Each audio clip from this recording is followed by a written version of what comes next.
En la actualidad se han levantado un sinnúmero de supuestos apóstoles y profetas que son totalmente falsos. El último de los profetas del Antiguo Testamento fue Malaquías, y el último profeta del Nuevo Testamento fue Juan el Bautista.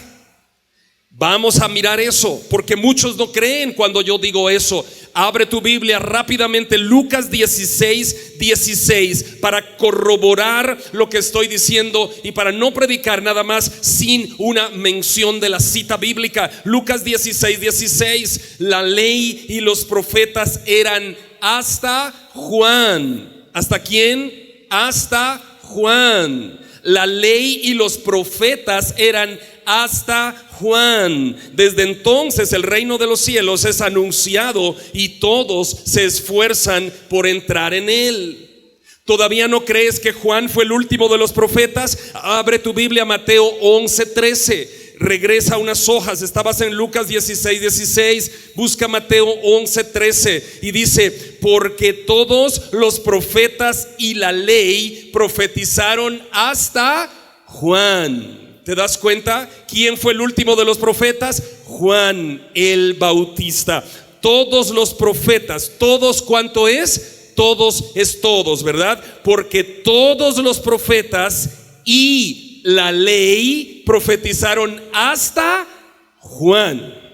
Hermanos, una premisa de la teología es que los pasajes oscuros de las Escrituras se tienen que estudiar a la luz de los pasajes claros. Y los pasajes claros de la Biblia dicen que los profetas llegaron hasta Juan. Entonces, cuando Efesios 4:11, Pablo nombra 5 ministerios y dice que hay 5 ministerios: apóstoles, profetas, pastores, evangelistas y maestros. Esos 5 ministerios, muchos dicen: ¿por qué entonces ustedes quitan 2 ministerios diciendo que ya no hay apóstoles y profetas en este tiempo? Muy bien, eso trae confusión a algunos. Porque el pasaje de Efesios 4:11, Pablo dice que Jesús mismo instituyó a unos apóstoles, a otros profetas, a otros pastores, a otros evangelistas y a otros maestros. Él mismo los instituyó, pero instituir no quiere decir que siga vigente el ministerio en la actualidad. ¿Por qué digo eso? Porque profetas, la Biblia dice que llegaron hasta Juan, y apóstoles, la Biblia dice que llegaron hasta Pablo. Y punto.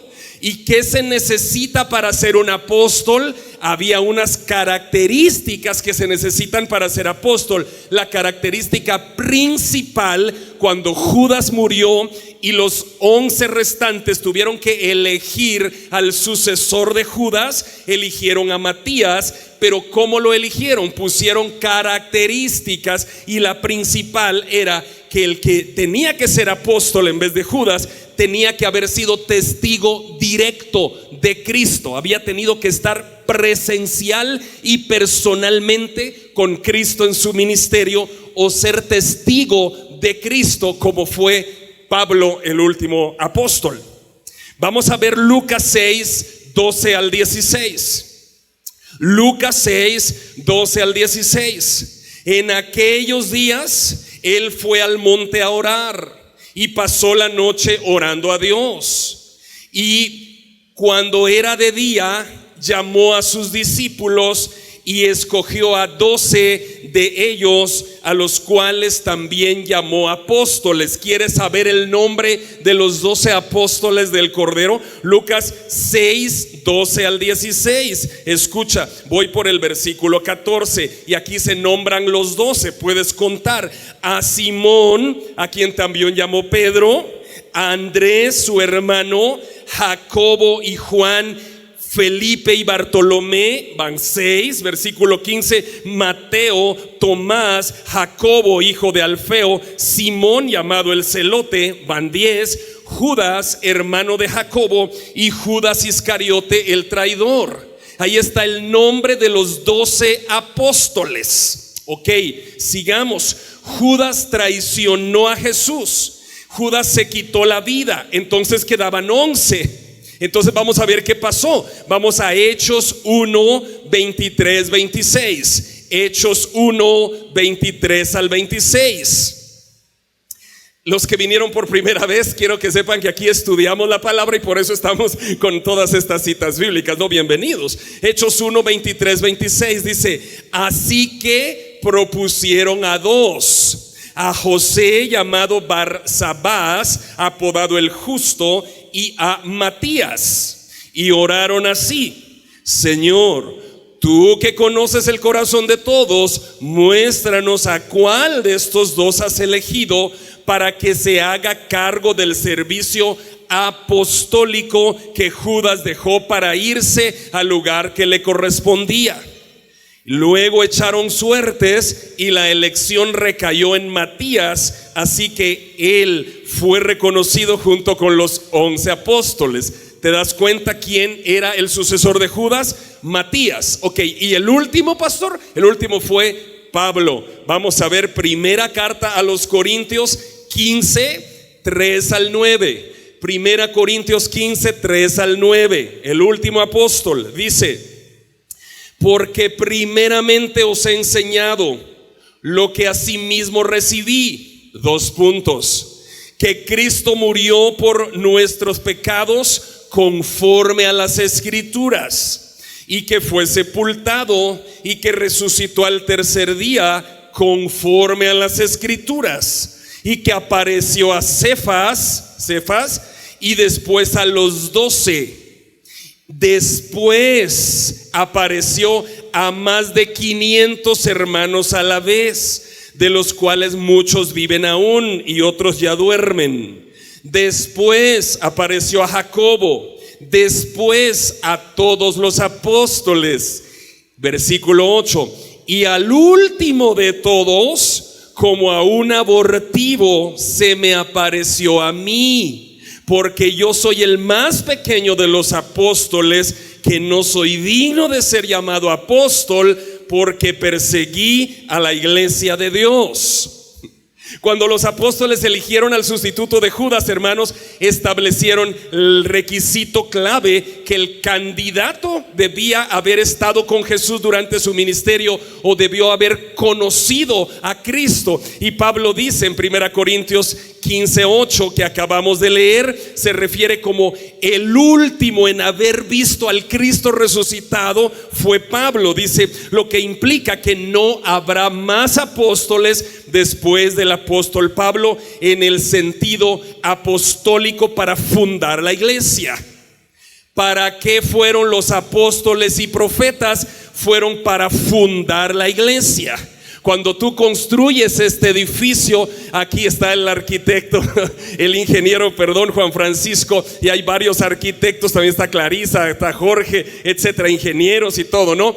Cuando uno construye un edificio, las bases las pone una vez, no pone muchas veces las zapatas, pone una vez las bases. Los apóstoles sirvieron para poner las bases de la iglesia.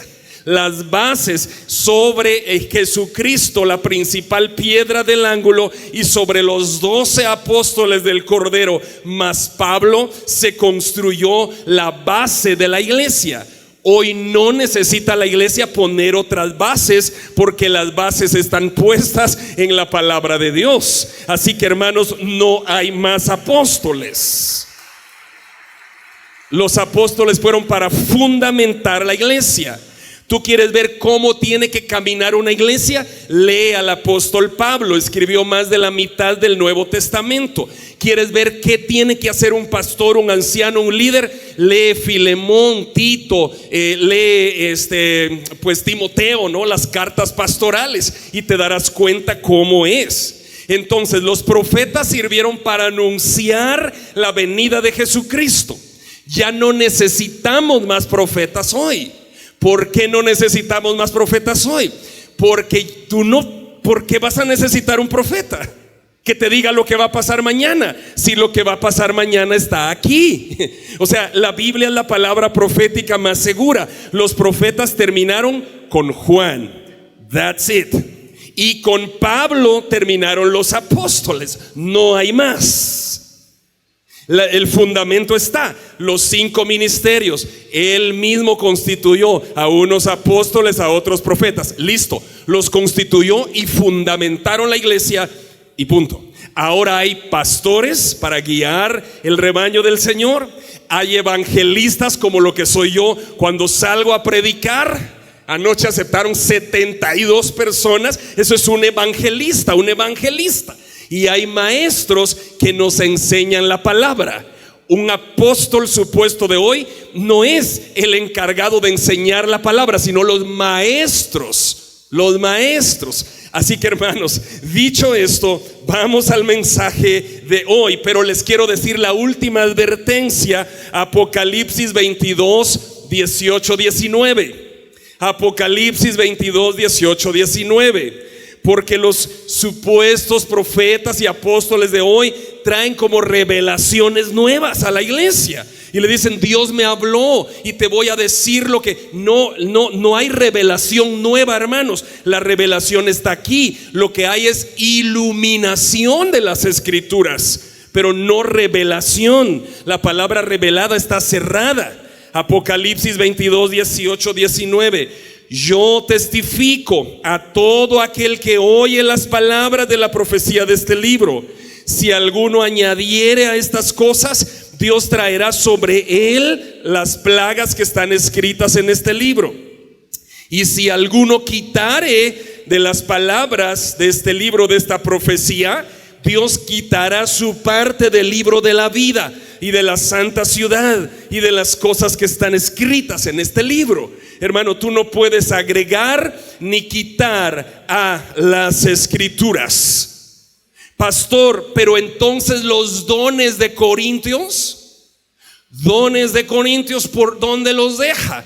¿Hay don de profecía hoy? Sí, hermanos, sí, pero a ellos no se les llama profetas. Simplemente reciben una palabra de conocimiento, una visión, un sueño, y pueden indicarte o darte alguna instrucción, pero no se cataloga como un profeta, ¿no? Porque el profeta terminó con Juan, según la Biblia. Se cataloga como alguien que percibe una palabra de conocimiento y te la revela a ti, te la da a conocer para guiarte en determinada situación. Hoy está vigente el don de sanidad. La sanidad está en Cristo. Si Él quiere, obra sanidad, y si Él quiere, no. Porque si alguien, un ser humano, dice: yo tengo el don de sanidad, entonces indiscriminadamente podría irse a los hospitales del país y sanar a todos de un momento, en una palabra, y los hospitales quedan vacíos. Pero eso da fe que no hay un don de sanidad definido en personas. Los dones están en Cristo. Tú y yo tenemos que orar para que Cristo obre como Él quiera, con la persona que Él quiera. ¿Comprendimos eso, hermanos? Amén, gloria a Dios. Esta es la prédica número 42 de la serie del Evangelio de Juan, que estamos estudiando en la Iglesia Bíblica de Guatemala. Y nos corresponde leer el pasaje de Juan 12, 1 al 8. Pero como es muy largo, partámoslo en dos. Juan 12, 1 al 3. Leamos. 6 días antes de la Pascua, vino Jesús a Betania, donde estaba Lázaro, el que había estado muerto, y a quien había resucitado de los muertos. Y le hicieron ahí una cena. Marta servía, Lázaro era uno de los que estaban sentados a la mesa con él. Entonces María tomó una libra de perfume de nardo puro, de mucho precio, y ungió los pies de Jesús, y los enjugó con sus cabellos, y la casa se llenó de olor del perfume. Hermanos, mientras los líderes religiosos preparaban la muerte de Jesús, tramaban cómo quitarle la vida a Cristo, Lázaro, María y Marta prepararon una cena en su casa en agradecimiento a Cristo porque había resucitado a Lázaro. En ese momento ya solo quedaban 6 días para la Pascua, cuando el Señor sería sacrificado. 6 días le quedaban a Cristo para ir a la cruz. Y el Señor llegó a la casa de Lázaro a cenar. Lázaro había estado muerto, Dios lo había resucitado, y él era un testimonio vivo del poder de la resurrección en Cristo. Marta se encontraba sirviendo la cena, así moviendo las ollas, moviendo el sartén, preparando los platos, ¿no? Y María se encontraba con Jesús, fue a su cuarto, se recordó que tenía un perfume caro, lo trajo delante de los pies del Señor, y María estaba derramando el perfume en los pies de Cristo. Pensemos en la escena: 3 hermanos, Marta preparando la comida, Lázaro en la mesa con el Señor y María enjugando los pies de Cristo. Seguramente ese perfume que tenía María era la posesión más valiosa que ella tenía, no solo por lo que costaba el perfume, sino por la importancia que para cualquier mujer tendría un perfume tan caro. Y es que precisamente el costo del perfume lo va a dar a conocer Judas más adelante. Pero ¿cuál sería el propósito de María de vaciar el frasco completo de perfume en los pies de Cristo? Recordemos que tanto María como los demás miembros de la familia estaban profundamente agradecidos porque Cristo había resucitado a Lázaro. Ahora ella quería corresponderle a Jesús en agradecimiento a que su hermano había resucitado, y trajo lo más costoso que tenía en su casa, que era el frasco de perfume. El texto dice que ungió los pies de Jesús y los enjugó con sus cabellos. Quiero que prestes atención, hermanos, porque mira, para ungir los pies es fácil. Tú puedes estar no inclinado cabeza al suelo, tú puedes estar de rodillas si quieres, ¿no? Te arrodillas y enjugas los pies. Pero para enjugarlos con sus cabellos, María tuvo que haber tenido su cabeza literalmente en el piso, en los pies de Cristo. María estaba profundamente inclinada a Cristo, y esa es la verdadera posición que nosotros tenemos que tener cuando vengamos a Cristo. Nunca se te ocurra llegar a Cristo dándole órdenes. Yo te ordeno, Señor, la sanidad, y yo te arrebato y te ordeno y yo declaro. No, Él no es tu sirviente. Haz lo que hizo María. Señor, aquí estoy humillado bajo la poderosa mano tuya. Si tú quieres, Señor, no merezco nada en mi humillación. Aquí estoy. ¿Podrías tú escucharme, por favor? La posición de nosotros ante Cristo tiene que ser de suma humillación. La Biblia dice: haya pues en vosotros este mismo sentir que hubo también en Cristo Jesús, el cual no escatimó ser Dios como cosa que aferrarse, sino que se despojó de sí mismo, y tomando condición de siervo, bajó a la cruz para morir por ti y por mí. Nuestra postura delante de Dios tiene que ser humillación. María se humilló. Imaginemos, hermanos, esa escena tan maravillosa. Vamos al pasaje de estudio, Juan 12, 4 al 8. Juan 12, 4. Dijo uno de sus discípulos, Judas Iscariote, hijo de Simón, el que le había de entregar: ¿por qué no fue ese perfume vendido por 300 denarios? Ahí está el precio, mire. Y dado a los pobres. Pero dijo esto no porque se cuidara de los pobres, sino porque era ladrón. Ahí está el tema de mi prédica, el apóstol ladrón. ¿Quién es el apóstol ladrón? Judas, y él era apóstol. Pero ¿qué dice el texto? Voy a repetir. Dijo uno de sus discípulos, Judas Iscariote, hijo de Simón, el que le había de entregar: ¿por qué no fue este perfume vendido por 300 denarios y dado a los pobres? Pero dijo esto no porque se cuidara de los pobres, sino porque era ladrón. Teniendo la bolsa, la tesorería, sustraía de lo que se echaba en ella. Entonces Jesús dijo: déjala, para el día de mi sepultura ha guardado esto, porque a los pobres siempre los tendréis con vosotros, mas a mí no siempre me tendréis. Hermanos, en todo lo que hacemos para el Señor, siempre habrá personas que nos van a criticar. Siempre. Judas criticó a María. ¿Por qué María está gastando ese perfume? Si era de ella. Si era de ella. No, se lo hubiéramos dado a los pobres. 300 denarios vale esa cosa. Era de ella. Hermano, tú puedes hacer con lo que es tuyo lo que quieras. Lo curioso es que los que critican son los que no hacen nada. ¿Se han dado cuenta?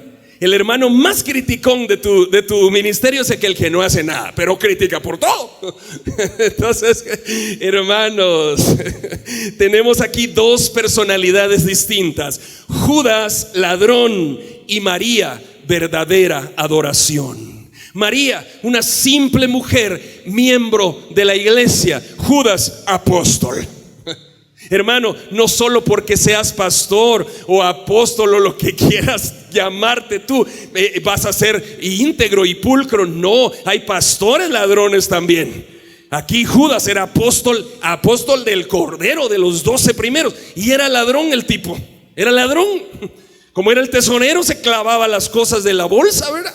Y el Señor ya sabía. Y más tarde la gana del dinero llevó a vender a Cristo por 30 monedas de plata. Ya lo vamos a estudiar en próximos domingos. ¿Con quién te identificas tú? ¿Con Judas o con María? ¿Quién es tu referente para seguir a Cristo? ¿Con quién me identifico yo? ¿Con Judas o con María? Cada uno de ellos valoraba al Señor de manera distinta.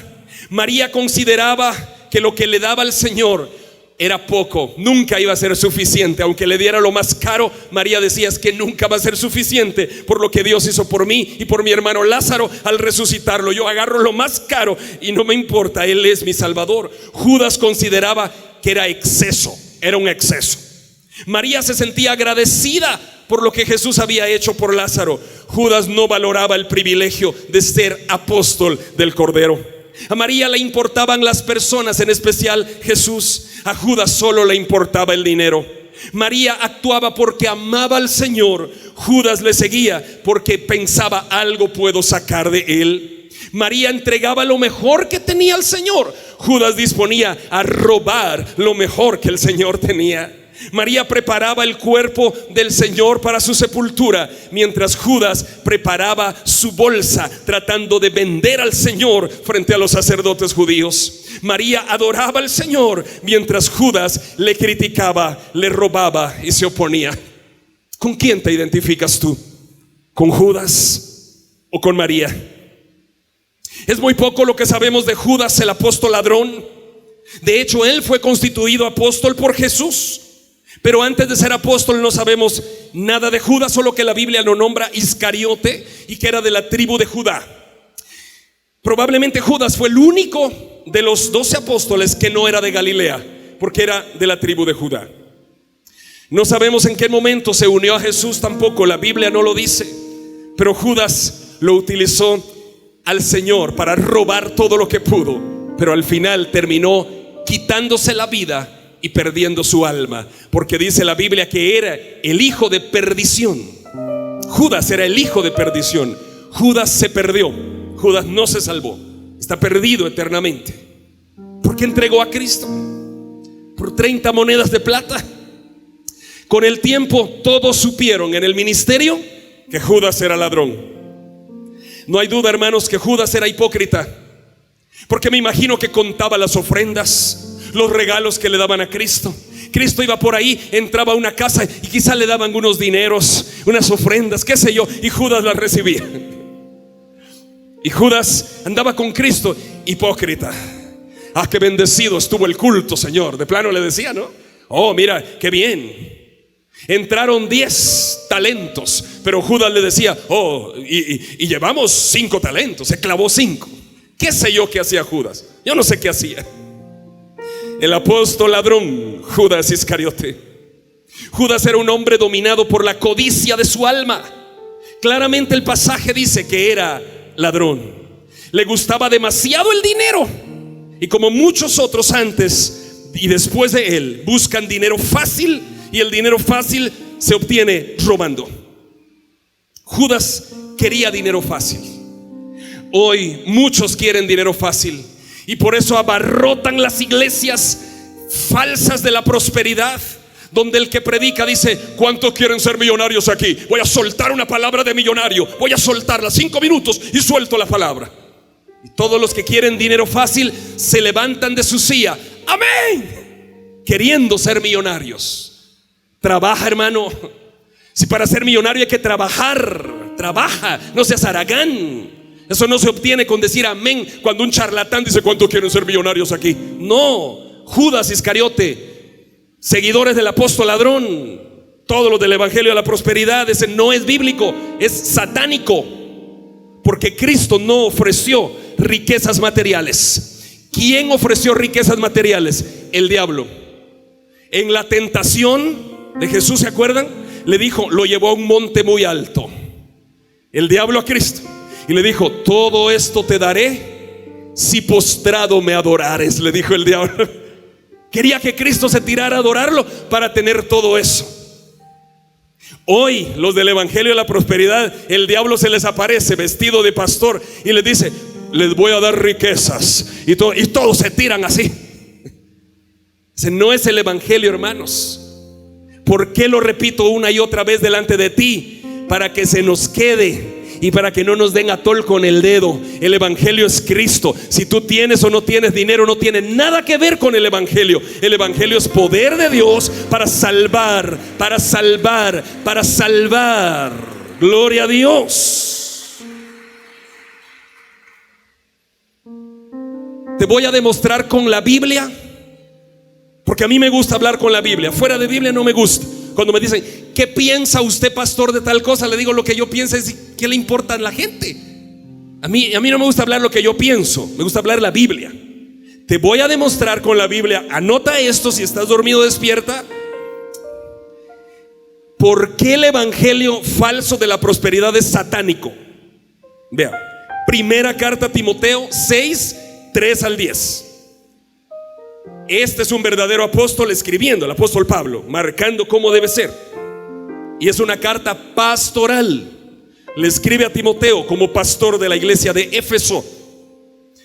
Primera a Timoteo 6, 3 al 10 dice: si alguno enseña otra cosa y no se conforma a las sanas palabras de nuestro Señor Jesucristo y a la doctrina que es conforme a la piedad, está envanecido. ¿Qué cosa? Nada sabe y delira acerca de cuestiones y contiendas de palabras, de las cuales nacen envidias, pleitos, blasfemias, malas sospechas, disputas necias de hombres corruptos de entendimiento, privados de la verdad. Subraya esto: que toman la piedad como fuente de ganancia. Subraya esto: apártate de los tales. Hermanos, está clara la Biblia, ¿no? Versículo 6. Pero gran ganancia es la piedad, acompañada de contentamiento, porque nada hemos traído a este mundo y sin duda nada podremos sacar. Así que teniendo sustento y abrigo, estemos contentos. Vuelve a subrayar el 9.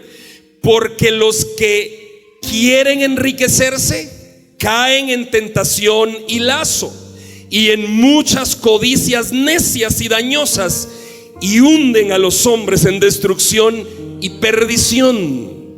Porque raíz de todos los males es el amor al dinero, el cual, codiciando algunos, se extraviaron de la fe y fueron traspasados de muchos dolores. ¿Está clara la Biblia o no, hermanos? Pues la Biblia es clara. Pero ¿saben por qué muchos dicen amén a todo? Porque no leen, porque sacan los textos de su contexto. Entonces dicen amén. Anoche Dios me habló y me dijo que te diga que vienen tiempos mejores para ti, tiempos de abundancia, tiempo de aquí, tiempo de allá. Amén, dicen todos. Y a mí Dios me habló a través de la Biblia y me dice que te diga: viene el fin. Pronto surgirá el anticristo, pronto surgirá el falso profeta, pronto obligarán a la gente a marcarse con la marca de la bestia. El fin viene, es apocalíptico y es real. Pero ahí nadie dice amén, que la gente quiere el billete. Si el evangelio no es billete, ya dijo Pablo, apártense de ellos. Dice, si quieren hacer negocios con ustedes, apártense, dice Pablo, si está claro. Judas fue tras el dinero, María fue tras la adoración. Judas era codicioso de ganancias deshonestas, era el apóstol ladrón. María era una mujer agradecida por lo que Dios hizo por ella. ¿Cuál es tu actitud en el Señor? ¿Estás en el evangelio esperando que Dios te prospere, te sane, que te haga tu casa? Estás por codicia, estás mal. ¿O estás en el evangelio por agradecimiento? Señor, yo iba hacia el infierno y en mi camino te apareciste tú y me extendiste tus brazos. Yo no merecía la salvación, lo que merecía era el infierno, pero te agradezco, Señor. Si te puedo servir, aquí estoy, me usas si tú quieres. ¿Cuál es tu condición del corazón? ¿Con qué intención buscas a Dios? Muchos están en las iglesias con intenciones equivocadas. Yo no me cansaré de agradecer a Jesús que me salvó. No me cansaré. No me cansaré. Allá está mi papá, allá está mi hermana, allá está hermano Vinicio. Aquí está Roxy, mi esposa. Y aquí está la familia de Monroy. Gente que conoce quiénes somos nosotros desde pequeños. Gente sin dinero, sin riquezas materiales, con una casita humilde, sencilla. Y cuando yo veo mi vida y digo, ¿por qué Dios me permite que me pare cada domingo aquí en esta amada iglesia bíblica? Y digo, y que ustedes vengan y escuchen la palabra. Y digo, ¿quién soy yo? Yo no soy nada, hermanos. Yo no merezco nada, hermanos. Si yo soy pecador, si yo iba camino al infierno, y si Cristo no me salva, yo estaría perdido para siempre. Hoy no sé dónde estaría. Quizá ya no estaría con vida. Pero yo no soy nada. Yo solo soy un agradecido con Dios por lo que Él hizo conmigo. Yo no sé si tú también te sientes agradecido, pero el evangelio no es para que te envanezcas. No, bájale. Tú no eres nadie, hermano. Tú no eres nadie. El evangelio es para que vengas con toda humildad y decirle: ¿a quién iré, Señor, si no a ti? ¿A quién iré si solo tú tienes palabras de vida eterna? Solo tú. Acércate a Dios y Él se acercará a ti. Te invitamos a conectarte con la palabra de Dios todos los días a través de este canal, en esta red social. Si vives en Guatemala, te esperamos en nuestras reuniones semanales. Iglesia Bíblica de Guatemala. Predicamos la verdad de las Escrituras.